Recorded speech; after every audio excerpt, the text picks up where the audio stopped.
Yeah, North Plan, right, Scott, you know, North Plan, somebody else. That's all you got. Just, you know, North Plan was, you say North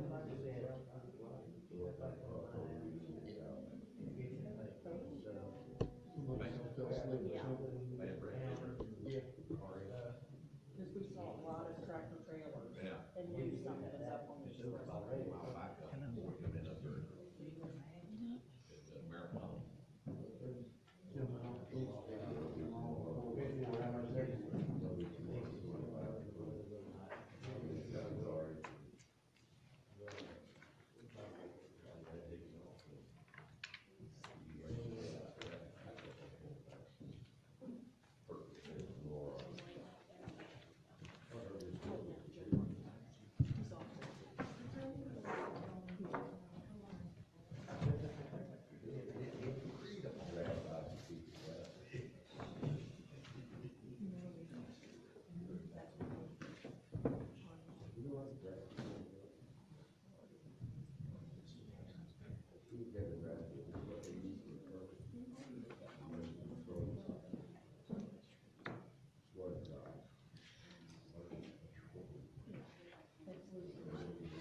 Okay, we're ready to get started. We'll call the orders. I don't think Charles Curtin is here.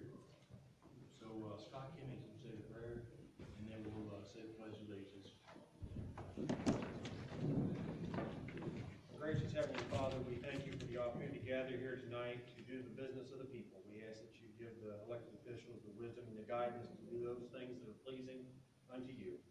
We ask that you place a hedge of protection around those men and women who are serving us as first responders tonight and those who are serving to defend freedom both here and around the world. We ask these things in your Son's name. Amen. Amen. I pledge allegiance to the flag of the United States of America and to the republic for which it stands, one nation, under God, indivisible, with liberty and justice for all. Thanks, Scott.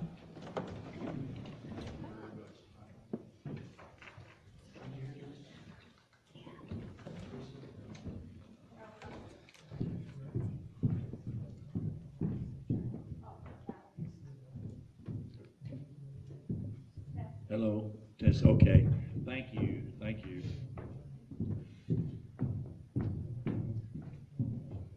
Okay, all right. We need to review and give approval of the agenda. I make a motion that we approve the revised agenda as presented. I will second. Mr. Kimmy, call the roll. Mrs. Riley? Yes? Mrs. Coldair? Yes. Mr. Newman? Yes. Judge Wood? Yes. Motion carries.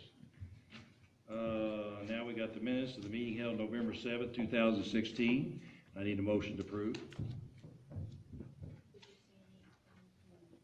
Oh, did you tell me?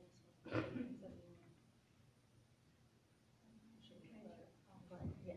You did.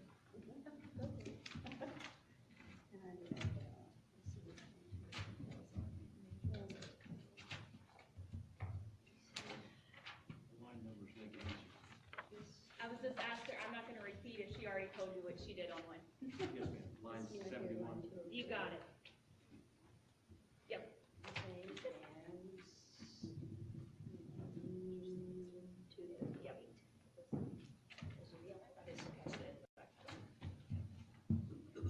a motion to approve the minutes of our meeting held November 7th, 2016, with the changes that Magistrate Coldiron has already submitted. I second. Okay, Scott, call the roll. Mrs. Riley? Yes? Mrs. Coldiron? Yes. Mr. Newman? Yes. Judge Wood? Yes. Fiscal matters, approval of transfers sufficient for payment of the claims against the general, road, and jail funds.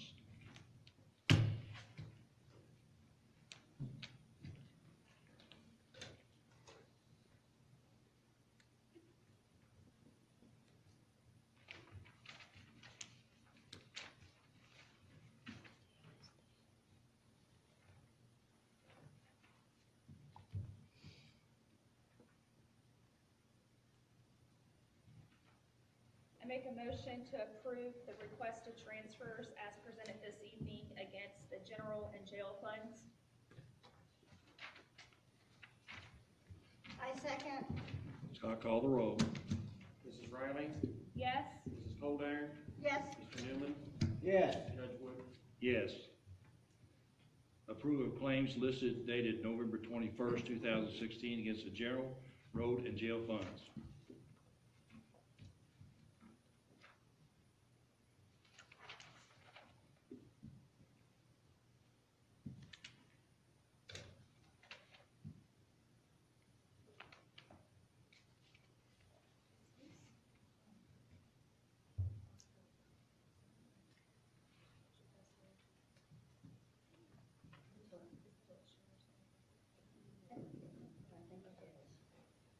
Just a clarity, Arthur Roberts, that's an SO employee, right?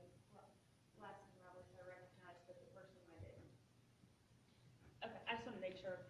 And then on the jail fund, there was a claim made out for Pat on, page 2 of 2 for the jail fund. It's an insignificant amount, but it's What was it? I'm sorry. $6.23, and it's reimbursement for something, but it was just unique because it was on the jail fund. Okay. I can't explain. I think she took. I can't explain, but but I don't want to say it, but I'll ask her tomorrow. It was for some mailings that. I think it she was, had to yeah. rush Okay. To the post office. I think it And was, then she had to pay it out of her pocket to match. yeah, I think to so. meet the, Got it. Well, I She knew it had to be explained that a to me this unique morning. situation considering I hadn't seen this, so.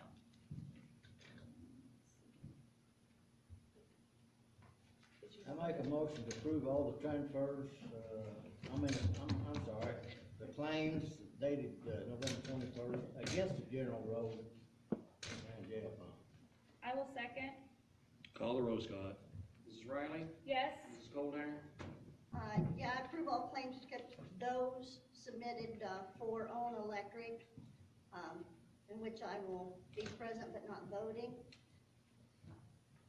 Mr. Newman? Yes. Judge Wood? Yes. I would like to make a comment. I'm glad to see the repayment of the loan back on the $350,000. Yeah, that was good, yeah. Yeah, I'm glad that that no Comment. longer exists, so just like to make note of that. Okay, acknowledgement of claims paid to poll workers, which was a lot. Yes, And looking for action? Yes. Okay. I make the motion to pay, the poll workers as presented. I second. Call the roll, Scott. Mrs. Riley? Yes? Mrs. Coldiron? Yes. Mr. Newman? Yes. Judge Wood? Yes. Approval of request of the county treasurer to provide for the transfer of funds in amount of $223,000 between the general and jail funds to provide for the payment of contractual obligations to Southern Health Partners and to provide for the payment of payroll pending receipt of incoming state funds.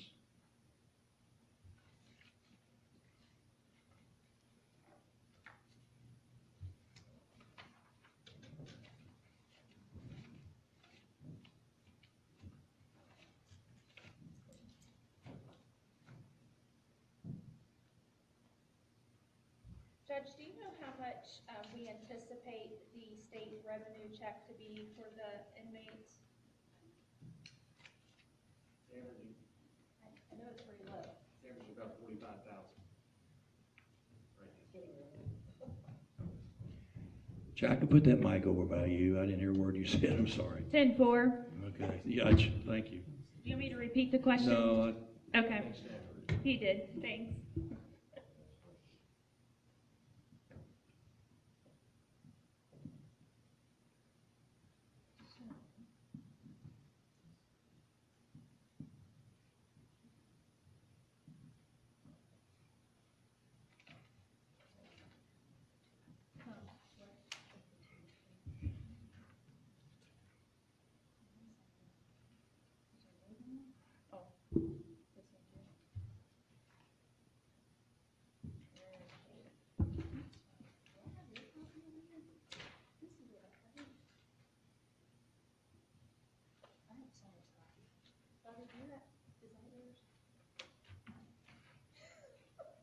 That's right here.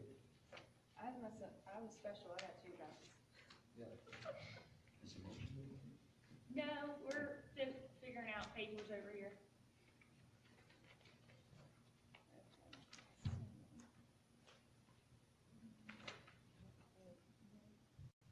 I make a motion that we approve the transfer, excuse me, from the general fund into the jail fund as presented. For the payment of the Southern Health Partners. I second. And payroll. call the roll, Scott. Mrs. Riley? Yes? Mrs. Goldeier? Yes. Mr. Newman? Yes. Judge Wood? Yes. Motion carries. Approval of recommendation of the county treasurer to void a check in the amount of $8,169.82 made payable to St. Elizabeth's Physicians as there was an error in preparation of the check. Make a motion that we, approve a recommendation for the treasurer to void check in the amount of $8,169.82 payable to St. Elizabeth Physicians as it was an error in preparation of check. Is there another check being Yes, sir. for the same amount? It was actually to be broken down in a number of smaller checks, and so they recut the checks in the smaller amount. I second. Call the roll, Scott. Mrs. Riley? Yes? Mrs. Goldeier? Yes. Mr. Newman? Yes. Judge Wood? Yes. Okay, now we're going to go into executive orders, and I'm going to let Scott read this one here. Executive Order 16-30. Executive Order 1630 is an executive order the judge executive issued pursuant to the Grant County Administrative Code and county personnel policies, relieving county personnel of their duties effective 12 noon on November 8, 2016, as it was a state and federal election. Pursuant to the policies, any employees who were in field positions, being the road department, sheriff's office, and others who were out and unable to take time off, shall be granted 4 hours of special leave to be granted at the discretion of their supervisor and report to the judge executive's office on a case-by-case basis for the maintenance of accurate payroll record. So it's fairly self-explanatory. It doesn't require action. It's just that the judge executive is required when taking that action to notify the court at the next regular meeting, and tonight is that meeting. Ordinance and resolutions. This does take action. This will be our second reading. I'm going to let Scott read that. An ordinance of the Grant County Fiscal Court amending the county code of ordinances to provide for an amendment to the memorandum of agreement by and between the county of Grant, Kentucky, and the cities of Corinth, Crittenden, Dry Ridge, and Williamstown, and the Commonwealth of Kentucky, Justice and Public Safety Cabinet, Kentucky State Police, to provide for 911 services in Grant County, Kentucky, and repealing the appropriate provisions of any ordinances previously approved.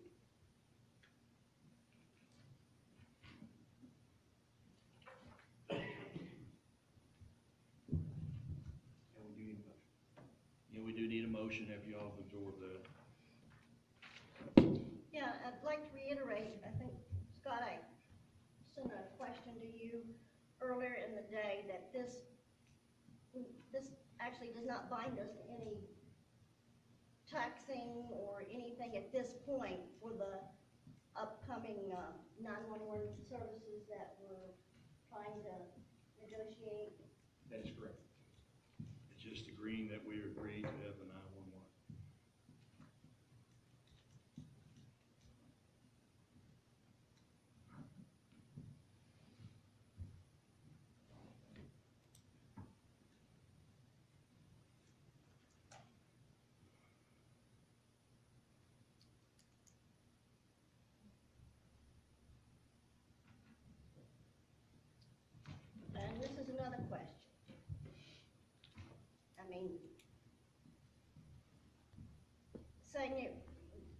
what you said, Judge, is that agrees that we would have a 911 service in the county. Yeah. Not saying that it would be in agreement, an interlocal agreement or anything at that point, because we're not that far into it. I mean, we have a interlocal agreement established at this point, but This ordinance allows the current board to continue to function and pay the fees to the Kentucky State Police pursuant to the interlocal agreement that was adopted going back 15 years ago. we If all- it's the pleasure of the court and the cities to adopt a new interlocal agreement with a new funding stream moving forward, you would pass another ordinance that would accomplish that goal. This simply keeps things, maintains the status quo until such time as the county and the cities are able to reach consensus on how to move forward. how do we go? Did I state that correctly, Sheriff?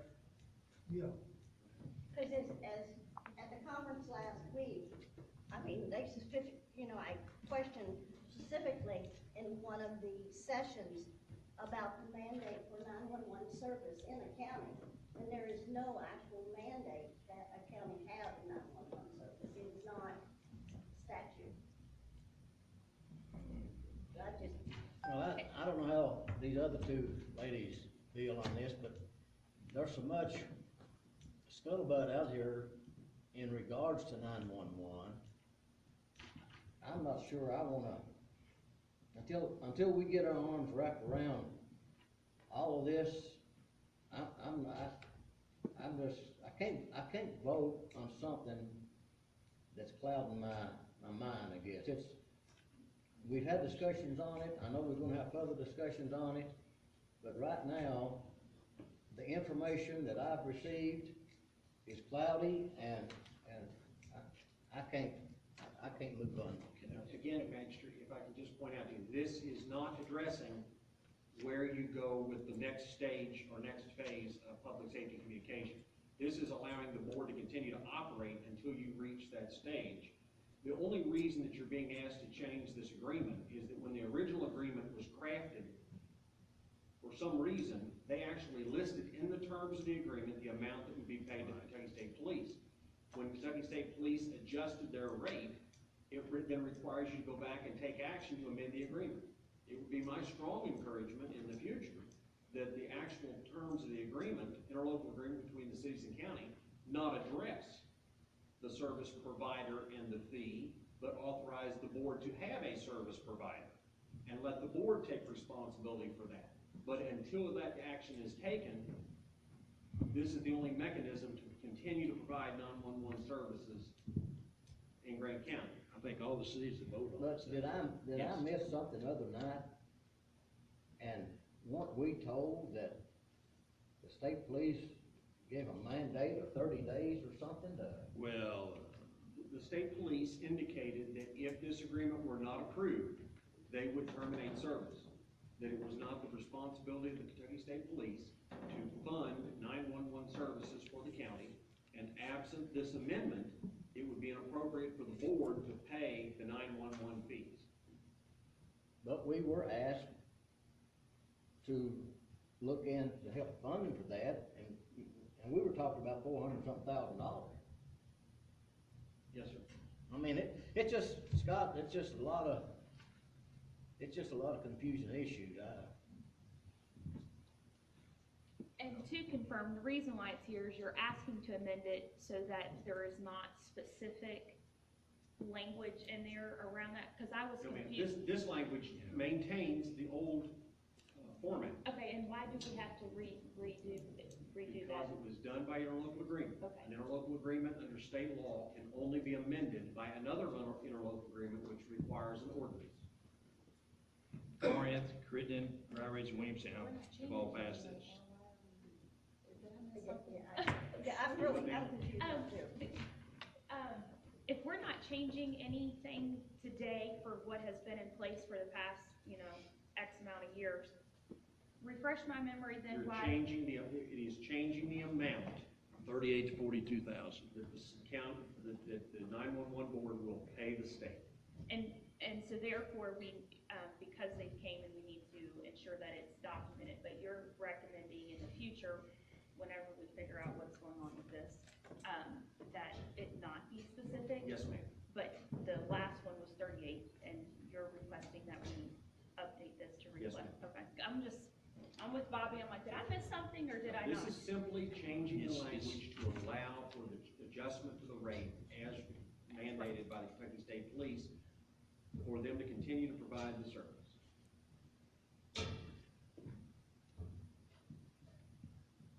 And in the meantime, there's, roughly 12 to 13 months left before the rest of the funds should be out. That's correct. So basically what this ordinance doing is approving the rate increase by the Kentucky State That's Police to exactly us. That's what it's doing. Yes. We have to, because we don't have any choice. Well, there's no other game plan established at this point in time. Correct? Or agreed upon? Yeah. Well, it just, the meeting was, other night was informative, it was educational, but, when most of the meeting, our discussion was on that dollar value with no funding except out of the general fund dollars. And, anytime you mention $400,000, up front, and they give us 30 days to pay it, and we gotta come up with some kind of a tax base to raise that money, that's what's got me confused. That's a lot of money to come up with, when there's no money in that general fund. I'm just confused, I'm sorry,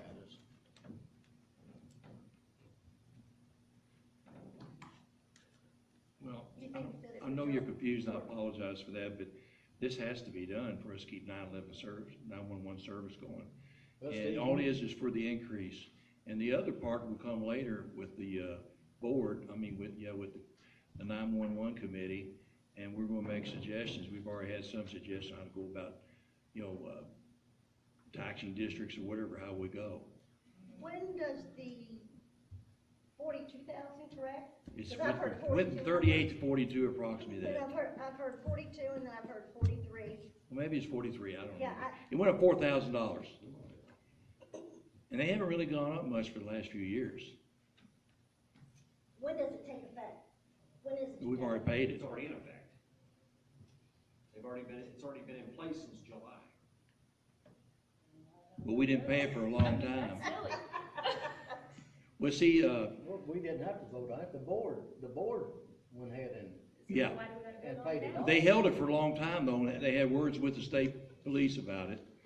And, we signed it, I wonder why, I can't quote off the top of my head the KRS for this 911 bill, but when I read it, it said, we may enter in this agreement, it don't say we shall. And there's a big difference in may and shall. I think it'd be helpful for the Kentucky State Police, who's ever responsible for the contract, to come in and just explain it maybe at the meeting. Why it's necessary. Like I said, there's a lot of unanswered questions for me,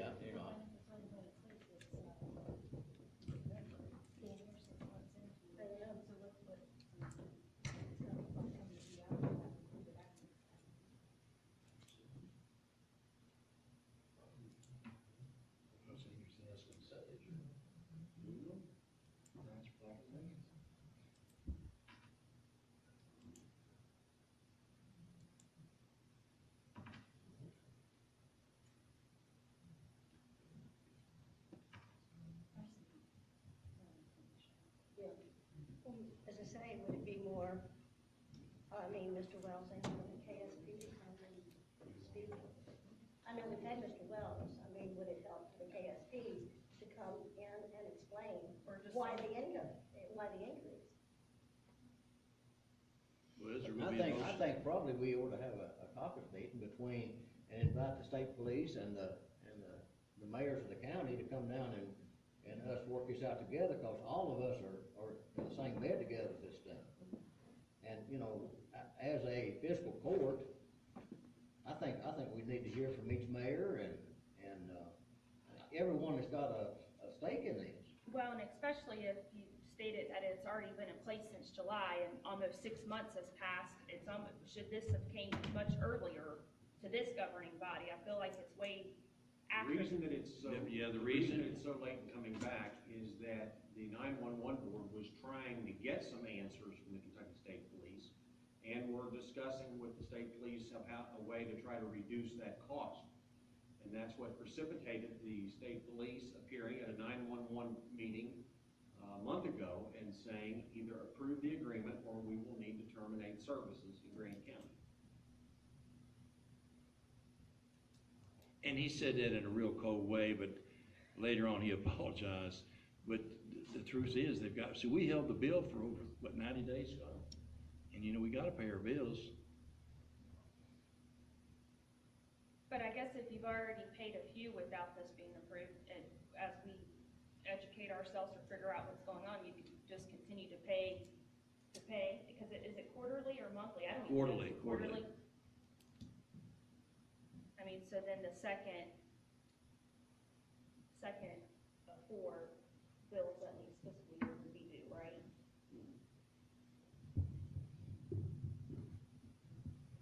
And to your point, Magistrate Newman, I think that each of the cities recognize the difficulty with long-term solutions. But each of them have adopted this amendment to the interlocal agreement as the stopgap measure to keep the service alive pending a long-term development of a long-term viable solution to the problem. What is, But all what's the cities have timing? approved it. Okay, that's what I'm gonna ask. So, Dry Ridge, Williamstown, They've Creighton. already approved it. Okay, and then what, Judge serving on the board, what is the anticipated, turnaround time to come back? You know, as Scott just indicated, this is a stopgap measure, a Band-Aid, if you will. What's the turnaround time to more adequately address the funding? Like, I mean, Well- because we know, Chuck's on the board too. You know, we're getting ready to make a move here to get funds in, and you probably read in the paper what we've been talking about and everything. You know, we're gonna run out of money in less than a year. Well, about a year from now. right, and I guess the part that I also struggle with, and I shared this in the caucus, last week, a week and a half ago when we met, it's hard, I think, to, look at just addressing 911 when I feel like from a public safety period, whether it be law enforcement or EMTs or firefighters and this 911 to only address one avenue. So hopefully that could be a part of the long-term solution, you know, because the current fire dues that are in place don't adequately support, you know, 2 of our small communities, you know, 2 cities that we have. So, I mean, I understand where we're at, and as we talk further, I draw upon prior conversations where, so in theory, 4, 8, 12, 16, anywhere from 16 to 18,000 a year is what the county's increase will be as a result of this. And then on the flip side, we've got roughly 12 months until the account dries up because they've been borrowing from it for so long. But that's, you said 16 for the county? No. Right, if it's 4,000 a quarter, 4, 8, 12, 16,000 a year. We don't pay all that. We don't? We just pay our share. Williamstown pays their share, Corinth pays their share. Oh, okay, I thought this was just for the county No, it's not just for us, portion. no. Okay, Everybody pays their fair share, you know. see, that, I'm educating myself, that's about how much I know about this. No, that's okay, Jacqueline. I'm glad you're asking.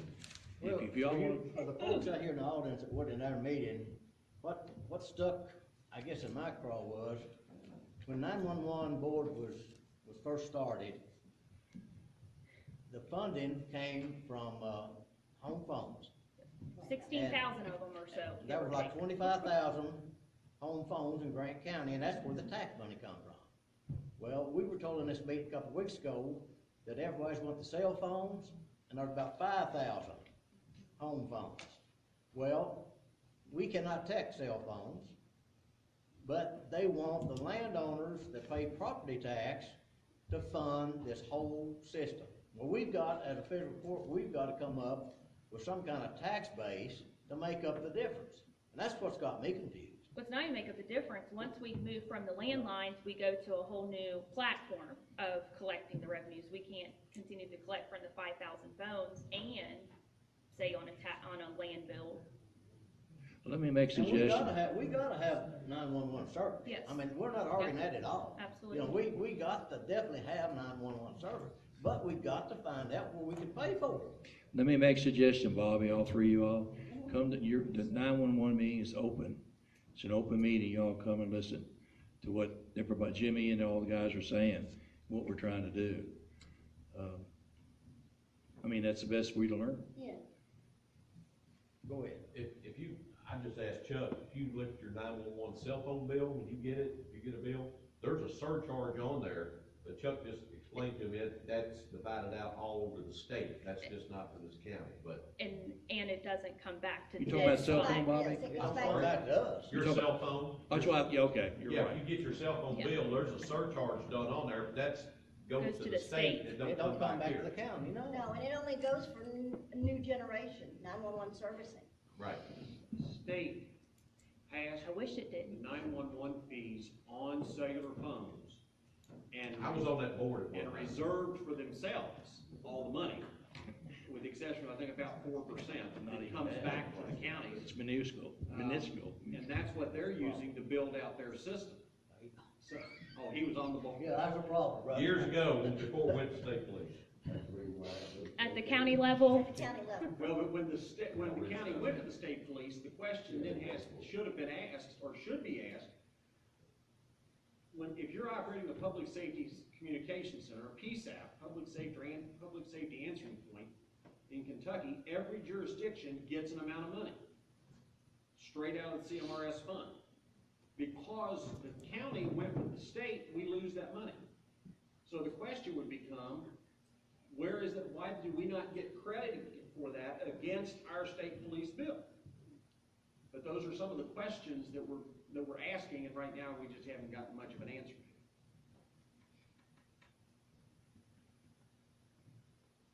and Judge, for clarity, as you indicated earlier, all of the other municipalities have passed this Yes, amendment. ma'am. Yes, And- they pass it and then we pass it if we do. Right, and then, in theory, this would have already been passed this Yes, summer. yes. Okay, Well, 'cause no, I was- just recently. Some sooner than others, but just recently. Okay. I mean, because I understand, we're not going to figure out what the long-term solution is, tomorrow, or probably next month, or 2 months from now. Because I don't think the current structure that's in place has served us well for the last couple years anyways, or we wouldn't be in this situation. We were gonna be it no matter what. We didn't have a choice. Right, Phones keep going, I think it's down to 4,000 phones in the county now. Used to be up to around, what, 18,000, Scott? Something like that, but our funds have dropped dramatically.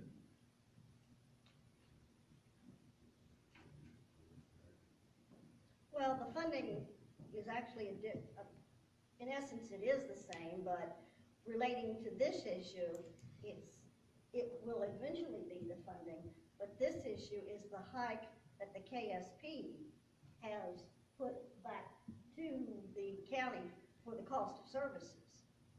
So, right, the annual Yeah. 16 to 18,000. right. Did they ever, come back and share with you, were you gonna No. ask? The answer is no. Yes, we asked the question of a breakdown of Yeah. the expenditures, and no, we've not gotten a response. Not yet. Because I'm under the understanding that the KSP also has 2 other counties in the state, Kentucky, our posts, that contribute, that they do the 911 dispatching for also. And what is their, contribution to this game also? That we're not the only county that this post does dispatching for. That's true. you know, what is the population of that county? And how much services do they provide and what are they getting back from them also? I mean, I there think just it's seems, just Robertson County, I- which is very small. yeah, but I think there was one more.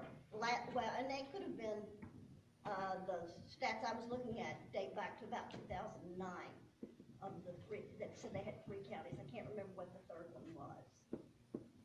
When the county entered into this agreement, the fee was to cover the cost of 2 dispatchers, the salaries for those dispatchers. The state has explained that their new formula includes soft costs associated with those employees to include pension costs, health care, and general operation of a dispatch center. So that's their explanation of how the cost has increased. We've asked for more detail and we're awaiting a response, but that was their quick and dirty answer was that it had to do with the initial agreement was for 2 employees or salaries of 2 of their lowest paid dispatchers, even they defined the lowest paid. They're now looking at a new formula in the way they handle the allocation of cost and including soft cost with that.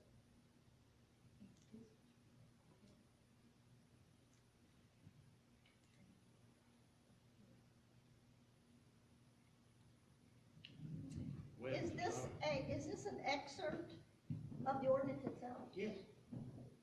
It's just the title and summary. The original ordinance, the whole ordinance was sent in your last packet. We had a first reading on this. I didn't see any Like the, moving like from 38 to 43.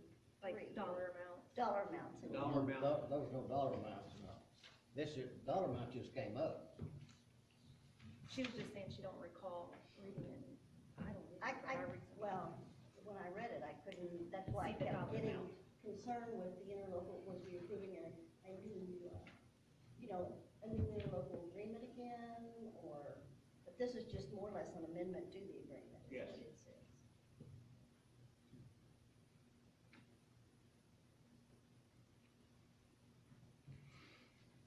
Judge, can we just table this maybe till next week? Or whenever we, If you guys don't wanna vote on it, just fine me, it's up to you all. I just, I feel like there's some hesitation and I think, regrouping, I think you're reading too much into it, I don't have any problem with it, but if y'all don't wanna vote on it, that's just fine with me. I want y'all to feel comfortable. well, and so allow for there to be some more, education on the topic, and then maybe come back early next week to still help satisfy the board. Okay. Okay, we'll move on. Second reading of ordinance 11-2016-701. Scott, read it, please. An ordinance of the Grant County Fiscal Court providing for the adoption of the codification of those ordinances approved in 2015.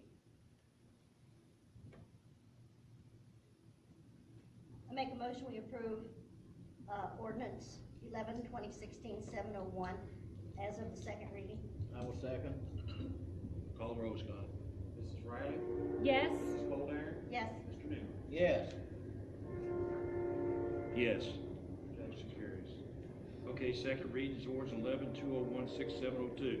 Scott? Judge, we're requesting to table that action until the December 5th meeting.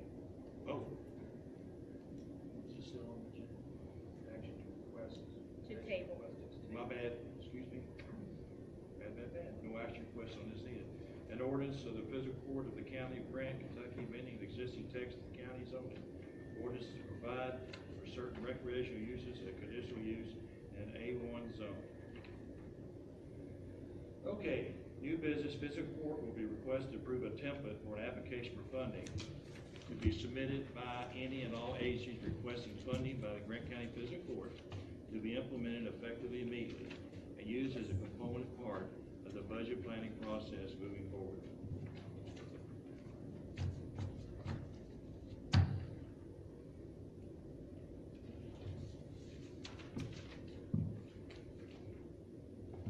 This is a great idea. Yes. And I love the organization behind it.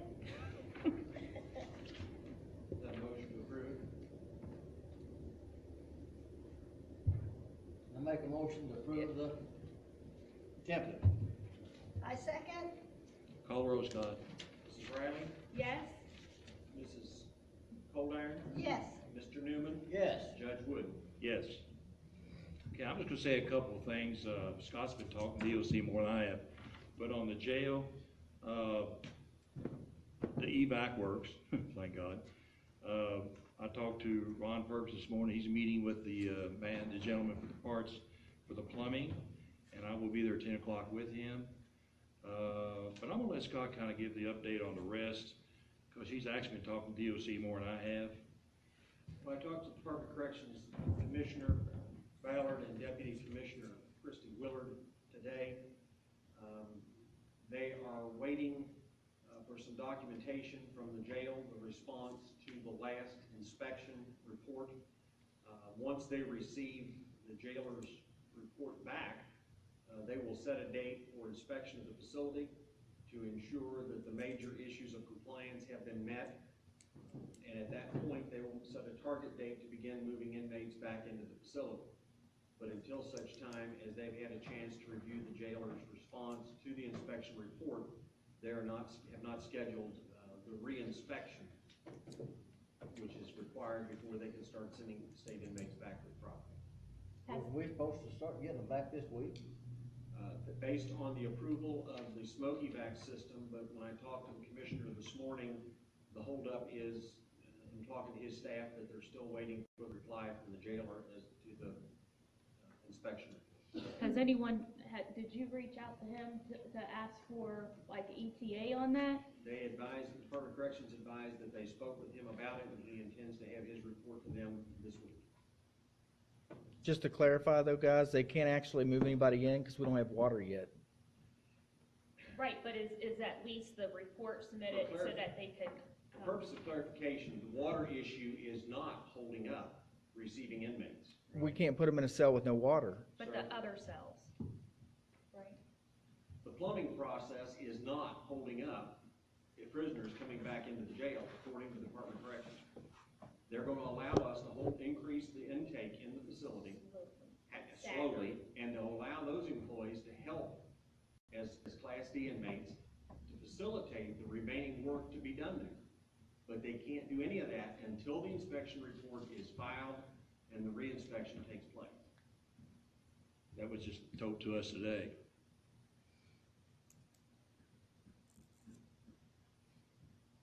Okay.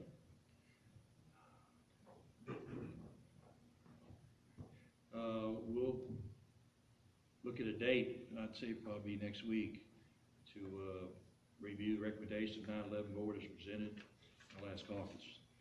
Is there a date that you all want to pick out? I was thinking about maybe next Wednesday or something. Or like the Monday or Tuesday? What do you want to do Monday? I don't care. Whatever you want to do. You guys tell me. I can do it Monday, Tuesday, or Wednesday.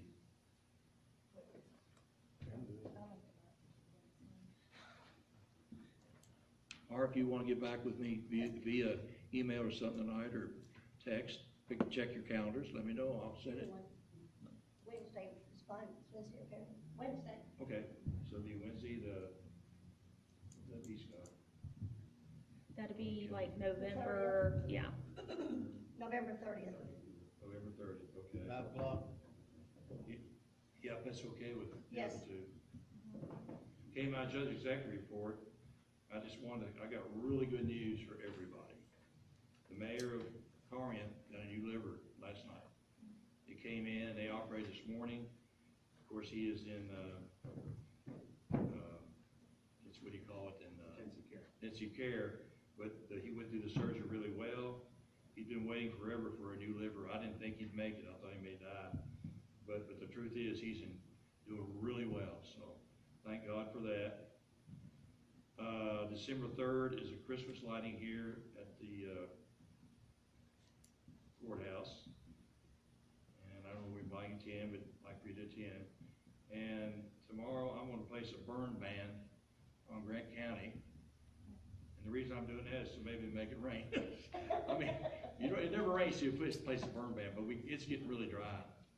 It's getting really dry. There's all kinds of forest fires all down in eastern Kentucky. Tennessee and everything, and I was talking to Pendleton County Judge, at the convention, and he was placing a burn ban today. And I think it'd probably be in our best interest to do that. Okay, we're ready for a citizen's address. Remember, you got 3 minutes, state your name, you got 3 minutes, and it's ready for anybody to come up.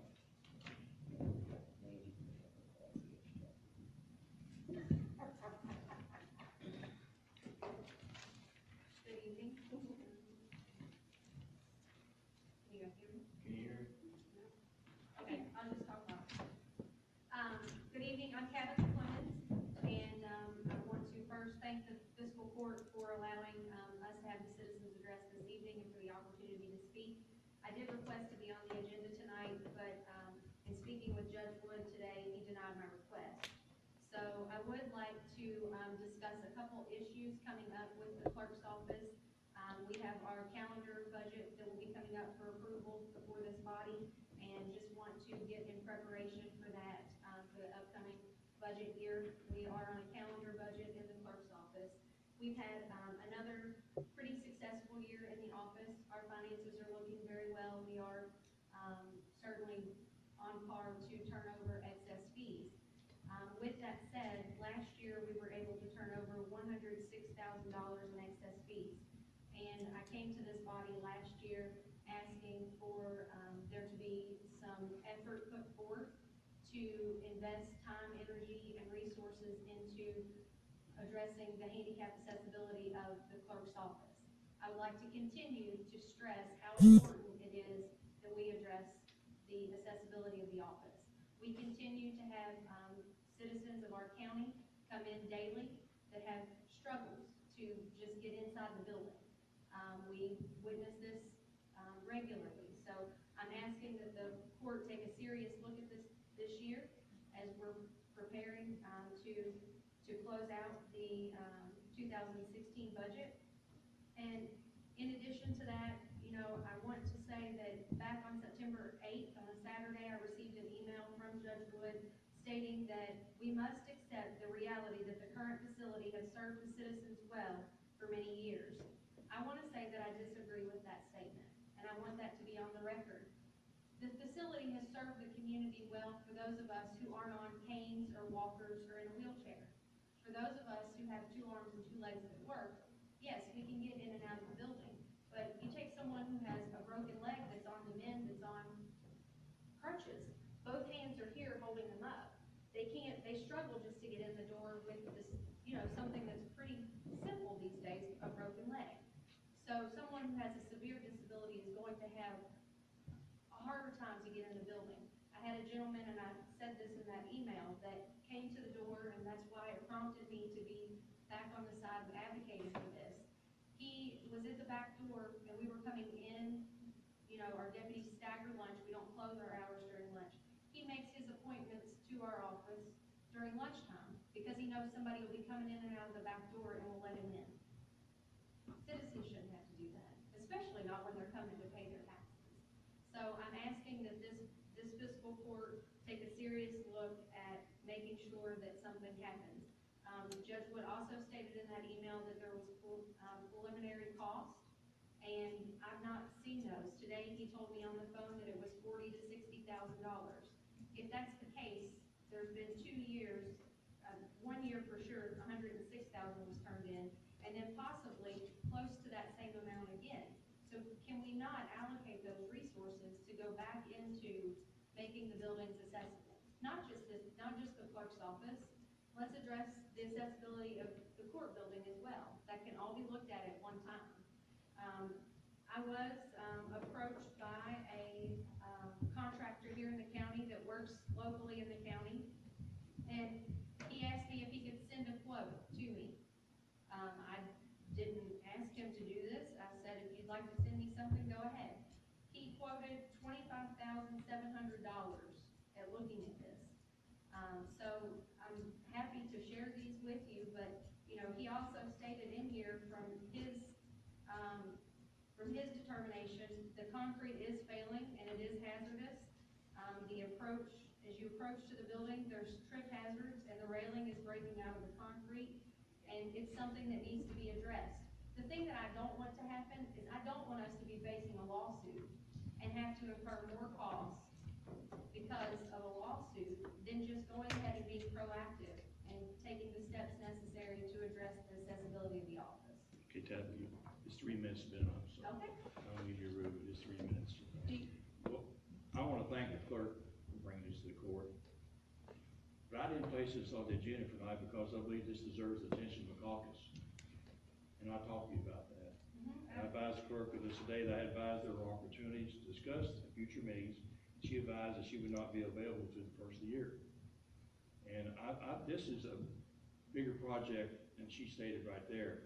And, as you all know, our money supply has been pretty tough. And, we appreciate the money she gives us, that's the court's money. But what we're trying to do is, we'll have a caucus, we'll discuss it. You're welcome to come. You're welcome to come and, state your case again. And I just want to I thought we might get into a lengthy discussion. We do have an executive session, like I said, maybe it might be canceled, I don't know. But thank you, Devin. Well, I would just like to address that we have a caucus before over planning and stuff, so I would just support at least, getting quotes so we know what we're working with from a budget standpoint. In addition to, give me that one sounds like a good price, but, It's an awful good price. I mean, we've been talking about this, I know for 9, 10, 12 months, and I would just like to follow up on getting the quotes so we can get a game plan to financially see if we could afford.